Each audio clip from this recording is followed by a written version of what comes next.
Hey, what is up, everybody? This is Stevie Breach coming to you here with the Survivor Series 2017 full show preview. We had a little bit of this show laid out for us this week on Monday Night Raw.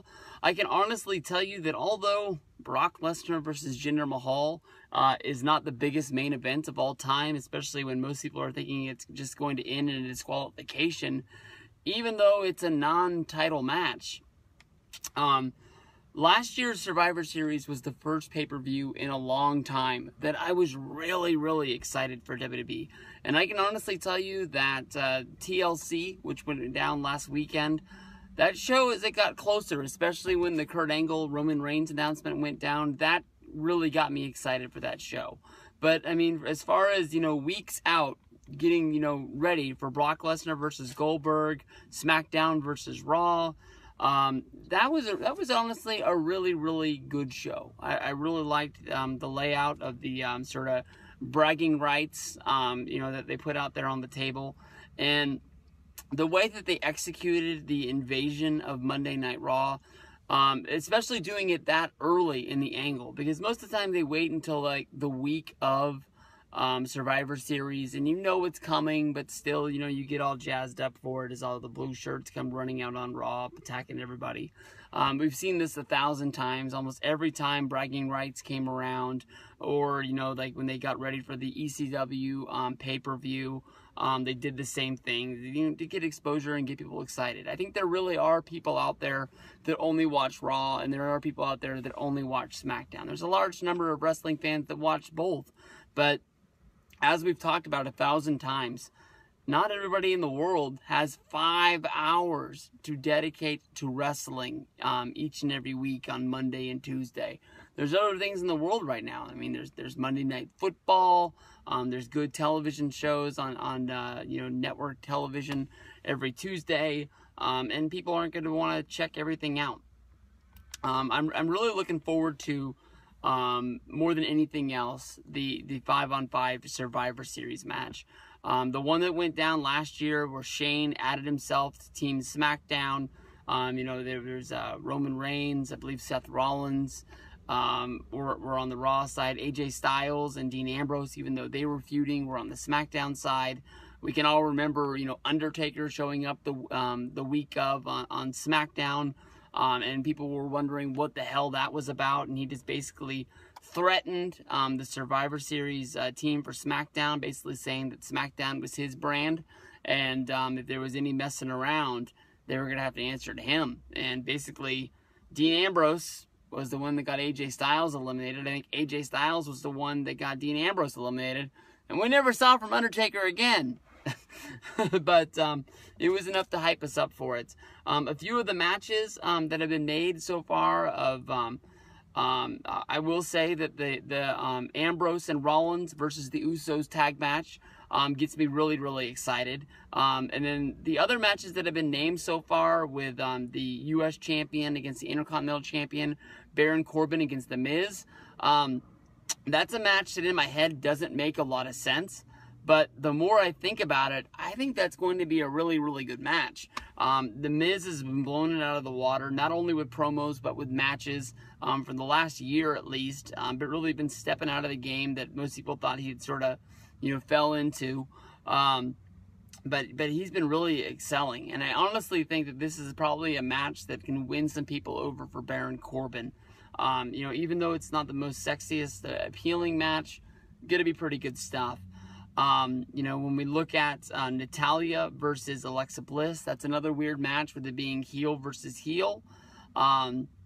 We have the 5-on-5 women's elimination match. I can honestly tell you that I don't remember a lot about last year's women's match, but it'll work out and it'll be great. That's probably the one thing that doesn't have me jumping out of my seat right now. As far as the 5-on-5 match, when Monday Night Raw was going to make their announcement of who was going to be on the team, that is when Shane McMahon came down and led the invasion. As of right now, I don't think anybody's been named to the team yet. I know that Orton versus Sami Zayn was going to have a match. I know that they've announced Ziggler versus Bobby Roode, and the winners of those matches will be on the Smackdown team.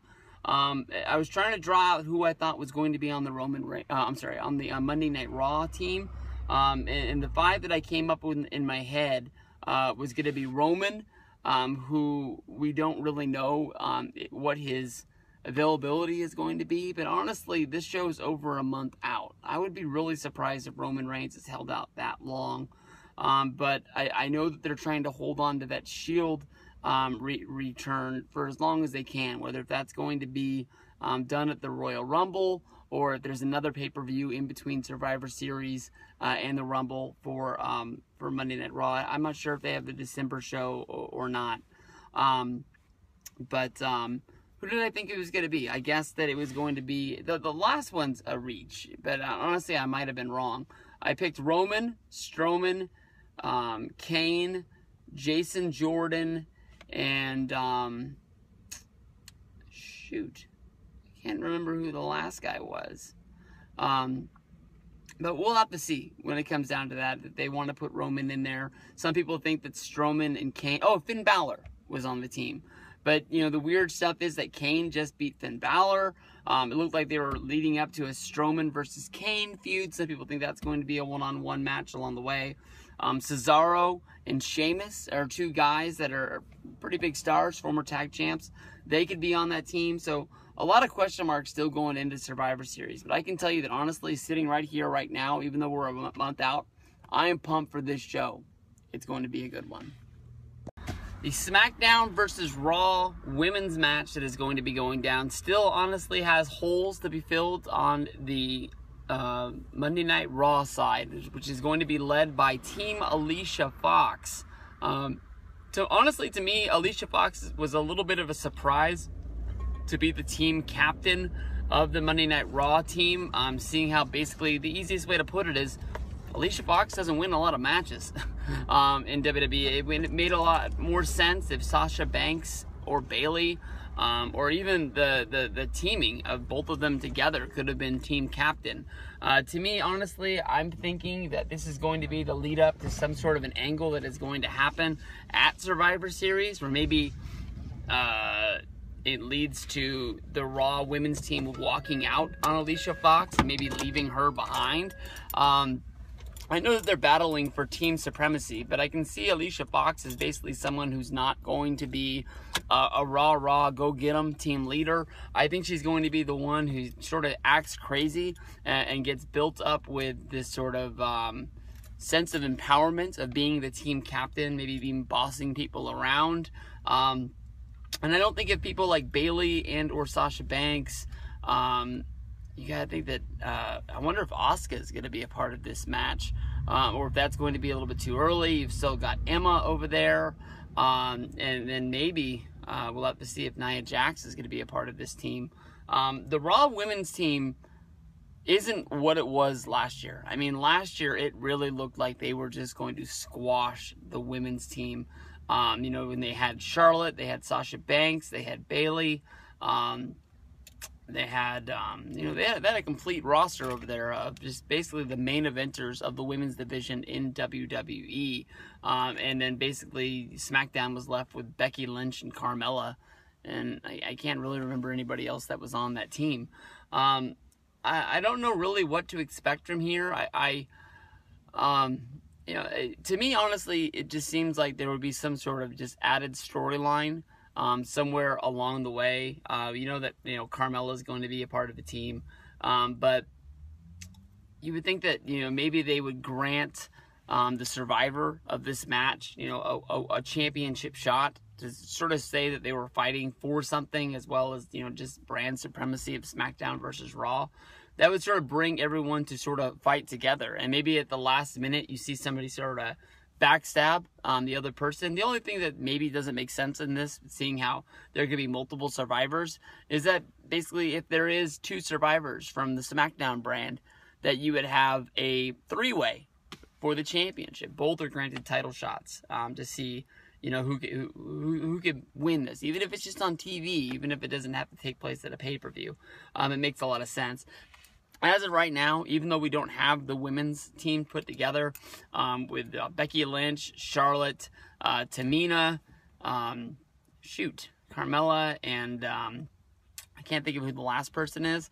I'm going to be saying that the SmackDown side is going to be the victor in this one. Just seems that's the way it's going to pan out.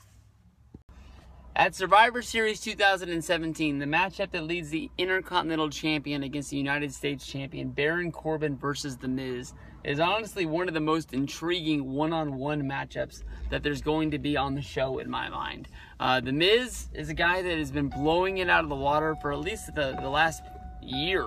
Having great matches on television as well as on pay-per-view with just about every feud that he's been given. Even before the Dolph Ziggler feud that went down around No Mercy last year, the guy has been really blowing up. To me, honestly, Baron Corbin is a guy that has gotten, a pretty big push. A lot of people were talking about the fact that he won the Money in the Bank, and then he was not able to cash in against Jinder Mahal because of John Cena, and losing the John Cena match at SummerSlam. To me, honestly, I really am a fan of Baron Corbin, and I'm really hoping that this is going to be a match that really leads to him, getting a lot more respect, I guess you could say, from wrestling fans. A lot of people moan and groan at Baron, but I can tell that this guy has got it. I don't think that he's going to be the next Diesel or the next Kevin Nash. He's going to be his own guy, but Baron Corbin is a guy that I think has a lot of big things coming his way in WWE. This match, could be, with him working with The Miz, and Miz being, the sort of, I guess you can say, the worker of the match. I'm gonna be like driving around in a circle here because I didn't realize what I was doing. I gotta park so I can leave, work in a certain direction. But with Miz sort of working this out to be a good workers match, especially with the fact that I don't think Baron Corbin is ever going to be a good babyface in this matchup because of a returning Bo Dallas and a Curtis Axel. In the Miz's corner with the Miz Taraj. I really think that, Baron Corbin is going to have to play the numbers game here, where he's basically on the run throughout this match, and he's have to use these high-power moves in order to get it. When it comes down to it, a lot of people think that, when they do Raw versus SmackDown, that they basically even out the matches, that Raw and SmackDown both sort of win the same number of them to sort of not say that SmackDown is the B brand. And even if you go back to those bragging rights matches back in the day, it was almost like SmackDown won for the one reason is they didn't want people thinking that it was the B brand. I really like that SmackDown Cup that they used to have. I wonder what the heck's going on with that thing.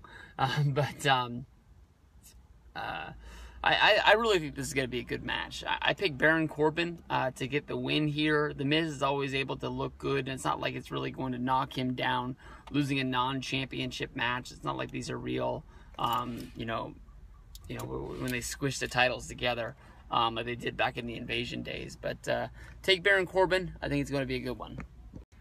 When I look at the singles matches for WWE Survivor Series 2017, the one match on the card that doesn't make a lot of sense to me is Alexa Bliss versus Natalya, Raw versus SmackDown Women's Champion. I'm guessing, honestly, in my mind, if any of these matches are going to be broken up and sort of put somewhere else, it's going to be this match with somebody losing their championship, whether it's Carmella cashing in against Natalya, which somewhere has to happen somewhere down the line, or if just Alexa Bliss loses the championship match on Monday Night Raw or something that honestly, in my mind, I'm thinking that Alexa losing her title is less likely to happen. But this is a weird pairing between Natalya and Alexa Bliss, and I'm not really sure that this is going to be the match that's going to be taking place. When I do look at this, I'm guessing that this match probably took place somewhere when Alexa Bliss and Natalya were both on SmackDown. I can honestly tell you that because I don't think this match happened on pay-per-view, I don't really remember it.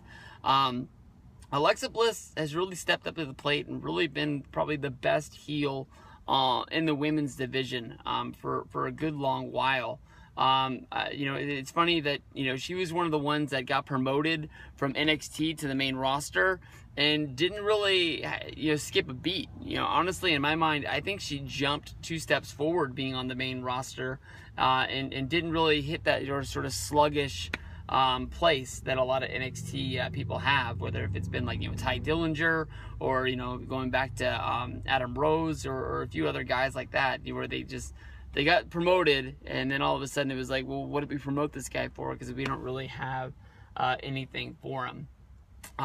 Regardless, if this match does take place, just looking at Natalya versus Alexa, I would have to say that I think Alexa is going to get the win here. She's just been, you know, going out there and pretty much beating everybody, you know, in the division. That's pretty much what led up to the whole Mickie James match. Is that basically Mickie James was the one person that hadn't had a match with her on the Raw roster. I was really thinking that before, you know, the whole Smackdown versus Raw thing got rolled out, that, you know, Sasha Banks beating Alicia Fox was going to lead to her being the new #1 contender to go after the title.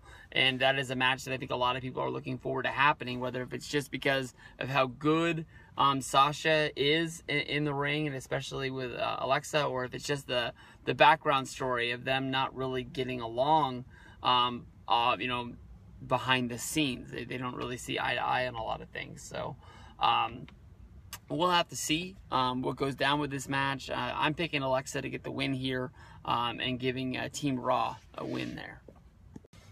At the WWE Survivor Series 2017, possibly the one match that I'm really looking forward to more than anything else is going to be the Tag Championships, where basically the Shield, Dean Ambrose and Seth Rollins are going to be going up against the Usos.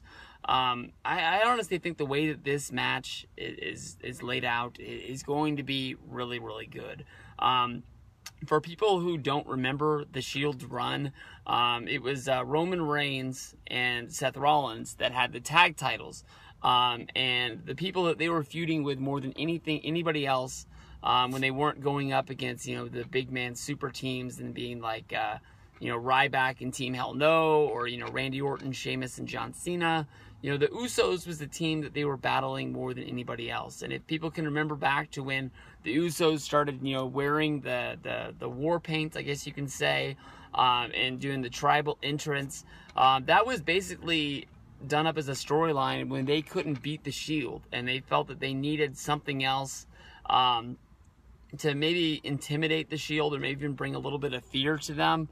And I know that they ran with that gimmick a lot longer than anything else, but that was the reason why they laid it out. And even though this is Ambrose and Rollins, you know, Ambrose at the time was the United States champion, even though he really didn't defend it, honestly, all that much. And when they were breaking up the Shield around WrestleMania 30, and Ambrose had to drop you know, the United States Championship, they made it seem like Ambrose really, really cared about that belt, but he never really defended it. I can remember Ambrose and Rob Van Dam having a match at Survivor Series. Oh, no, I apologize. SummerSlam, on the SummerSlam pre-show, and that was one of the only singles matches that I can remember from his run. But then again, a lot of the times, you know, when the Shield was out there, they were fighting in either the tag championships matches with Rollins and Reigns, or, you know, they were fighting, you know, in the 6-man tags along the way. But, you know, the whole thing that rolls out with the Usos, they're on probably the greatest run of their career right now. It's funny, they say that they've been in the business for shoot, how many years they've been doing this now? 11 years? 10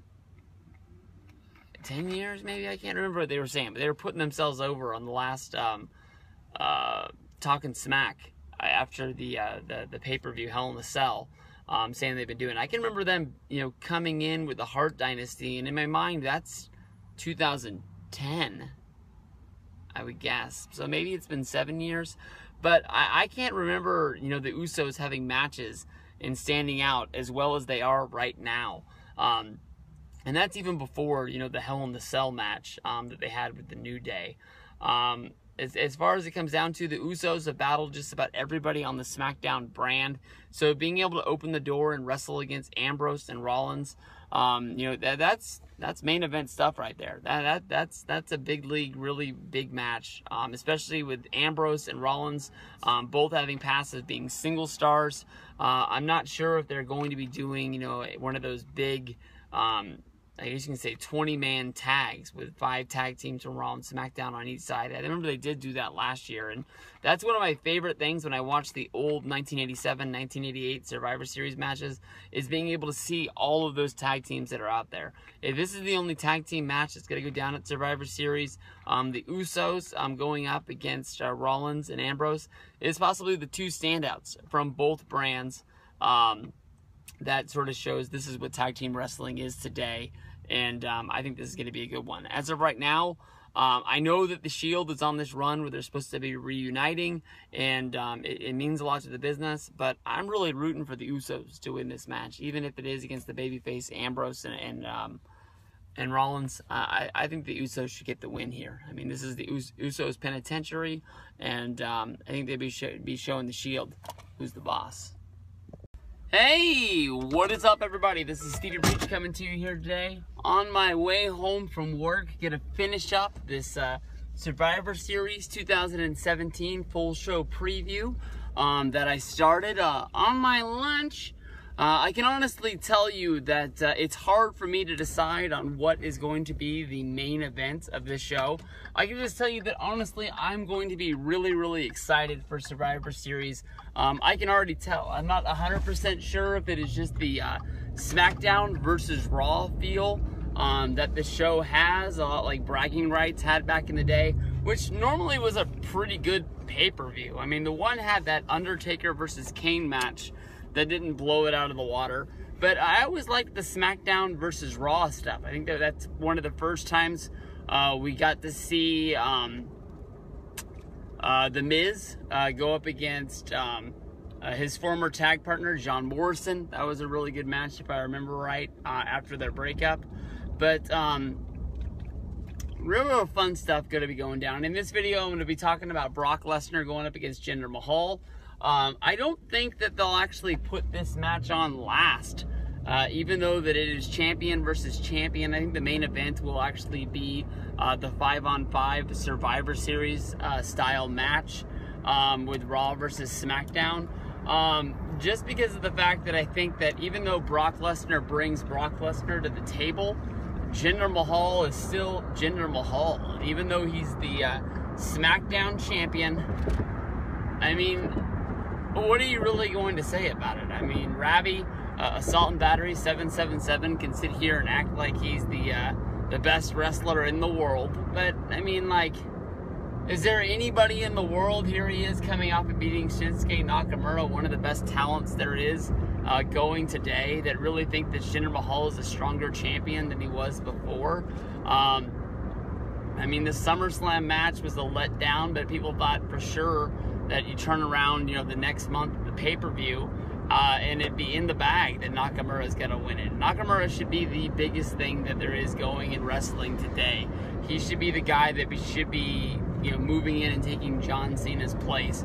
Or if not, you know, taking John Cena's place in WWE, at least being the #1 star of SmackDown. Even with, you know, the other guys, AJ Styles and other guys that are on there that are really knocking out of the park right now. They should be really emphasizing how good he is to get more people jump on the train that have been watching him. You know, I can say that the first time I ever saw him wrestle was the first Wrestle Kingdom I ever saw, and he wrestled in the co-main event and just blew me out of the water. That guy, you know, just, you know, pretty much was Michael Jackson. But, you know, I'm not 100% sure that even if I would care about this match more if it was Nakamura against Brock, but that is one way to really get him into that match. You know, Brock, since coming back to WWE, has really only messed with, you know, main eventers. He's had some matches against, I believe, Cesaro, Sheamus, Rusev on house shows, but those are just house shows. They got a match that a guy can go out there and you know, wrestle against Brock Lesnar and, you know, get beat. and really not lose any credibility because it's just the house show. The only thing that doesn't make me care about this is honestly just Jinder Mahal. I don't want to be, dogging on this guy too much. I know that a lot of times in professional wrestling, if you hate a guy, it's really good because it makes you want to see that guy get beat up. I don't want to see this guy get beat up. I just want to see this guy lose the title. I'm not saying that there's not a place in wrestling for Jinder Mahal. It's just,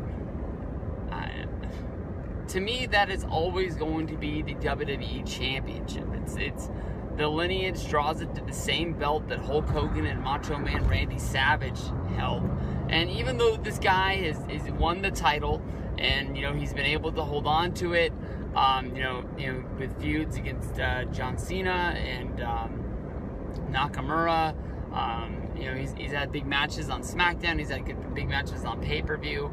But when it comes down to it, these are not matches that he's really won. I mean, like, if you go back to the Punjabi prison match, if it wasn't for the Great Khali, Randy Orton would be wearing that belt right now. So, I mean, it's always the Singh brothers or, Great Khali, somebody coming out of the back to make the save. I don't know. It just doesn't make a lot of sense that this guy is your WWE champion. Brock Lesnar should come in. He honestly should beat this guy in no time at all. I know that it comes down to it, the Singh brothers will probably find some way to be involved. I remember thinking that, Brock might be in trouble when they did the Beast in the East show, and they did Brock Lesnar against Kofi Kingston, a member of the New Day, thinking that Biggie Langston and Xavier Woods would come down and get involved in that match and try to even the odds in Kofi's favor. But I don't think they came out until the match was already over. And then if I remember right, I think Brock Lesnar still hit the F5 on Big E just to fucking do it. So we'll see what goes down at this one. I still think that there's a good chance that there's going to be some sort of disqualification. Somebody interrupting this match, somebody trying to get Brock Lesnar's, I guess you could say, get his attention, trying to set something up for either a far-out WrestleMania 34 match or something for the Royal Rumble. Hopefully Finn Balor, but that doesn't really make a lot of sense either. Have to probably be somebody who's not in the company right now. So, if that's going to happen, so, or at least not on the show. But I think Brock's going to win this. I was going to say that he'll keep the championship regardless, but it's a non-title match. So it's just for brand supremacy to see what's a better show, Raw versus SmackDown. I think, hands down, Brock is a better champion than Jinder Mahal. Hey, what is up, everybody? This is Stevie Breach coming to you here today. We're talking all about the 5-on-5 Raw versus SmackDown men's Survivor Series match. It's going to be going down at Survivor Series 2017. This match really has me fired up for the upcoming Survivor Series show. It's been since last year at Survivor Series that I really felt this fired up about the show. SummerSlam is SummerSlam, WrestleMania is WrestleMania, but I can honestly tell you that even for those shows, I wasn't as amped as I was now. Here I am making the Survivor Series full show preview, and I think we're a month out, if not even more, from Survivor Series, and that's how jazzed I really am. I think this is going to be a good one. We don't even really know who's going to be in this 5-on-5, as Kurt Angle was about to announce his Raw 5-man team. He was invaded by SmackDown superstars who went and took Kurt Angle under siege and then went and took over the Raw locker room, beating up everybody from Finn Balor, Dean Ambrose, Seth Rollins. There was a few people who were not able to be found, that they were saved and not beaten up. But for the most part, everybody on the roster, men and women, were beaten up by the SmackDown team. No doubt in my mind, there's going to be an answer coming sooner than later. I think that honestly, the SmackDown invasion of Raw was it was a pretty big surprise. When Raw invades SmackDown, I think that even though that they'll take over SmackDown, I don't think it's going to be that big of a surprise to the people that are watching, because you just expect that they're going to want to get revenge. In this match, we've only got one guy named to it. Randy Orton ended up winning his match on SmackDown to join the team. As of right now, Sami Zayn and Kevin Owens, who were not a part of the Raw TakeOver because of their angle going with Shane McMahon from the Hell in the Cell, were not a part of the show, but they were a part of the match in order to see who would be named to the five-man team. When it comes down to it, I think that even though they have problems with Shane McMahon, I think that Kevin Owens and Sami Zayn will both be a part of the SmackDown team.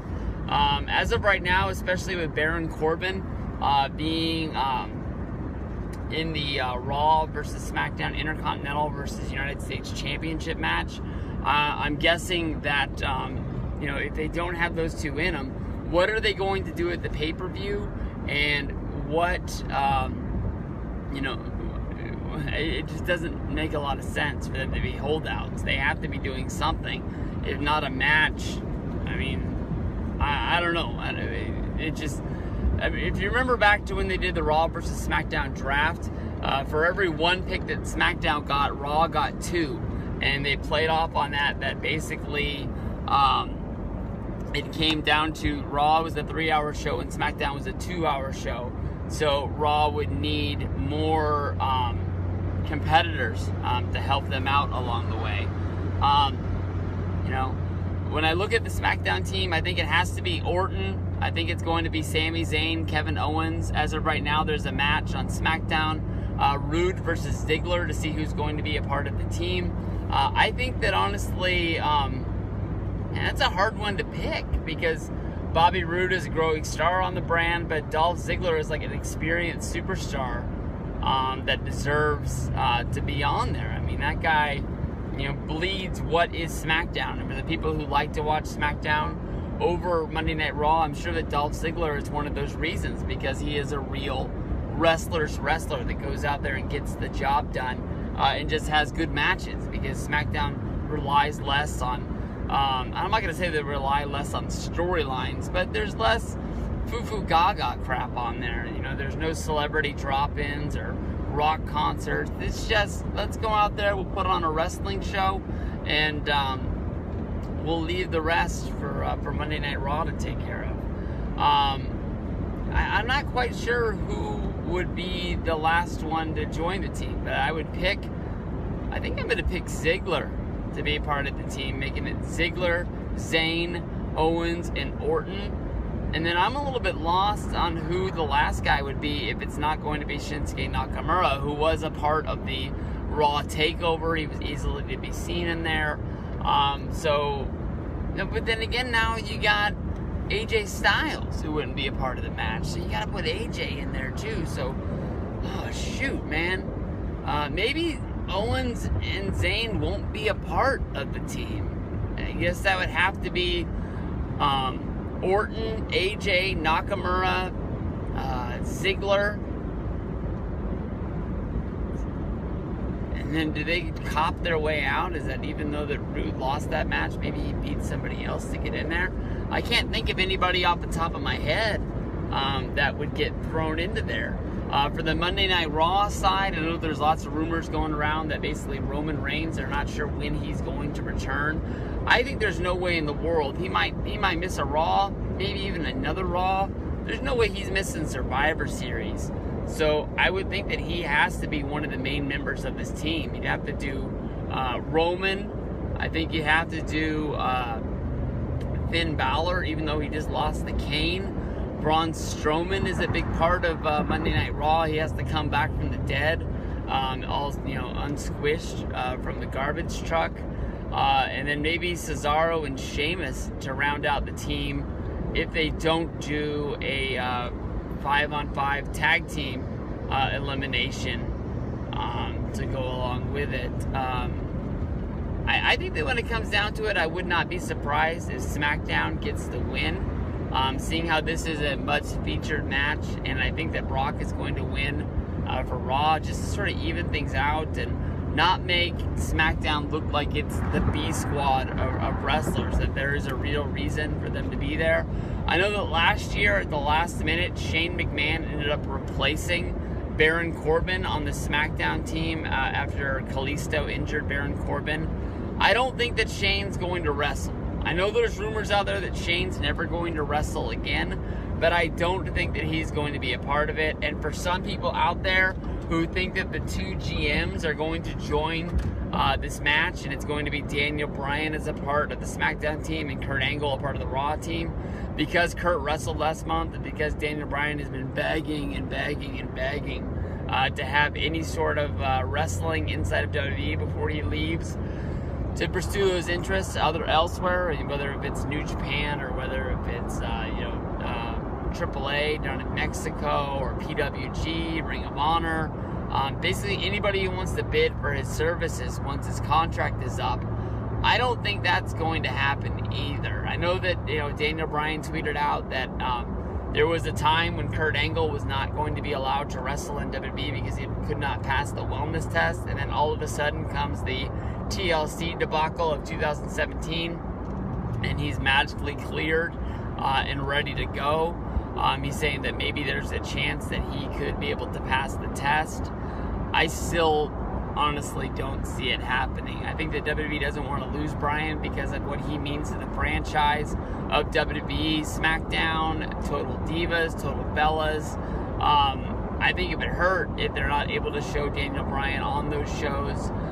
So I think they would want to hold on to him any way they can, but I don't think they want to give up on their morals of not having him wrestle because they don't want to have him get further injured with more concussions or anything that's going to make his life worse for the rest of the way out.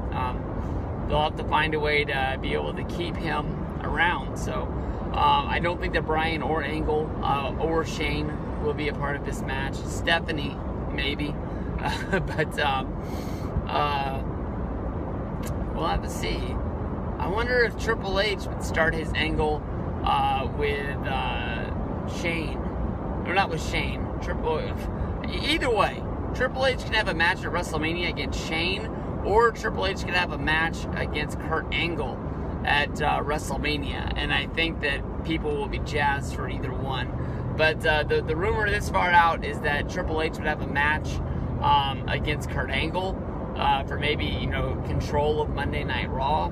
At this time, I don't think that they're going to start that angle with Triple H screwing Raw, because it doesn't make a lot of sense if Triple H is going to be wanting to run Raw with Stephanie as the authority.